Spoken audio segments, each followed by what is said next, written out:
Imagine if we could turn our body's own defenders, white blood cells, into super cells that can fight diseases like cancer.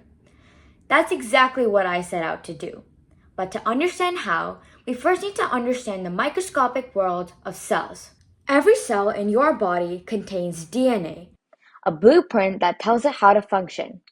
It's like a massive instruction manual written in a language of just 4 letters: A, T, C, and G. Among the many cells following these instructions are T cells, the special forces of our immune system. They patrol our body, seeking out and destroying threats like viruses and cancer cells.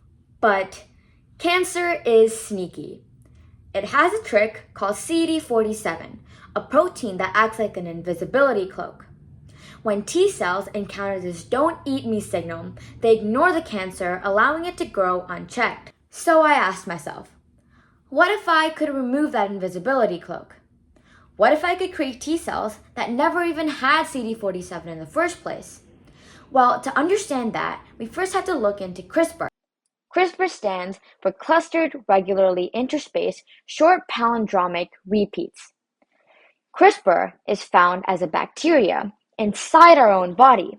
However, scientists have found out how to use CRISPR and edit genes. CRISPR is like a precise pair of molecular scissors.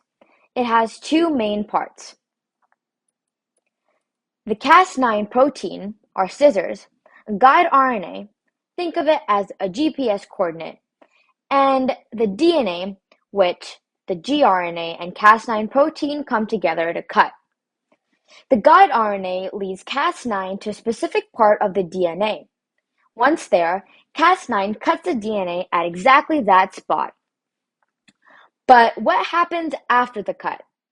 This is where the gene knockout comes in. When I perform a gene knockout, I am essentially removing the gene's function. After CRISPR cuts the DNA, the cell tries to repair the break. However, this repair process is often imperfect, and we can use this to our advantage. This repair process leads to small errors or deletions in the gene sequence. These errors can disrupt the gene, preventing it from producing a functional protein. In our case, we're targeting the CD47 gene. When it's knocked out, T cells can no longer produce a CD47 protein, which is exactly what we want to do.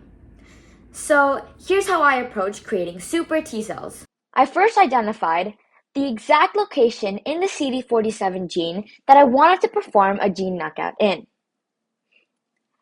I then designed a guide RNA, like GPS coordinates, to lead CRISPR to this location. Then, CRISPR cuts the specific section of the CD47 gene. And the last step is when the cell repairs the cut, but now without the CD47 gene. But it's not as simple as it sounds.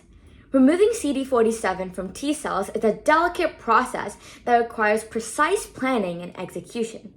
And I can vouch for that. Using a tool called Benchling, I was able to simulate the editing process and predict potential outcomes. So the first step was to select a target region in the CD47 gene that I wanted to perform a gene knockout in. I chose exon 2 because it was the closest to the start and it would provide the best results as it had a significant impact on the CD47 gene itself. Next, I designed my guide RNAs. Benchling offers a tool that provides you with potential guide RNAs and their on-target and off-target scores. Now, on-target and off-target scores are important to consider because the higher they are, the higher chance that the gene knockout will be successful. The on-target score is the potential that the guide RNA will successfully cut the CD47 gene. And the off-target score is a probability that it will not hit surrounding areas that are inaccurate. So the higher they are, the better. I chose 2 guide RNAs to ensure that I have a more accurate gene knockout process. After that, there's an important step that I performed. I created primers. Primers often come in pairs as forward and reverse primers. Now, primers are important in the gene editing process because they mark a region inside of your target region in where the gene editing process is going to occur. Primers ensure that the process occurs in the area that you want it to be in, and it can be 200 to 300 nucleotides away from your guide RNAs. Important steps. Preparing the plasmid vector. This is our delivery truck for the CRISPR system. I used a special plasmid called PX458, which is like a Swiss Army knife for gene editing. This plasmid contains the Cas9 protein, a green fluorescent protein marker, and a spot for our guide RNA. To customize it, I use a restriction enzyme called BBSI. It's like using scissors to cut open our delivery truck so we can load our specific cargo. The BBSI cut sites create sticky ends. Imagine puzzle pieces that will only fit with their perfect match. This ensures our guide RNA will be inserted in exactly the right spot and orientation. I created two plasmids with both of my guide RNAs, as you can't put two guide RNAs in the same plasmid or the plasmid will get confused and the gene knockout won't perform as expected. It's important to add overhangs to the guide RNA to ensure that they stick to the sticky ends of BBSI. Step 5 was creating the PCR product. Using our carefully designed primers, I made millions of copies of our target DNA region. This process, called polymerase chain reaction or PCR, is like a DNA photocopier on steroids. In just a few hours, we go from a few copies of our target DNA to billions. It's like turning a single page of text into a library of that same page.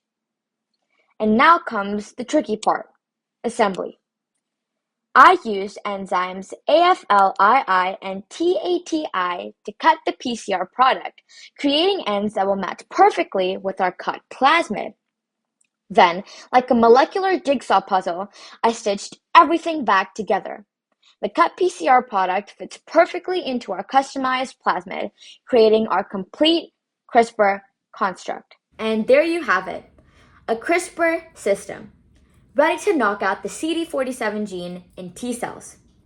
It's like we've created a precision-guided missile for gene editing, ready to knock out our CD47 target. While I couldn't perform the actual experiment due to the limitations of Benchling and online softwares, I was able to get a simulation and a virtual groundwork of how this process actually works and how it can actually be used to create super T cells that can really help in the process of fighting cancer and curing cancer with just a normal treatment and treating it like a common cold. The future of medicine is in our genes, and we're just beginning to unlock its potential. Who knows what other diseases we may be able to tackle with this technology?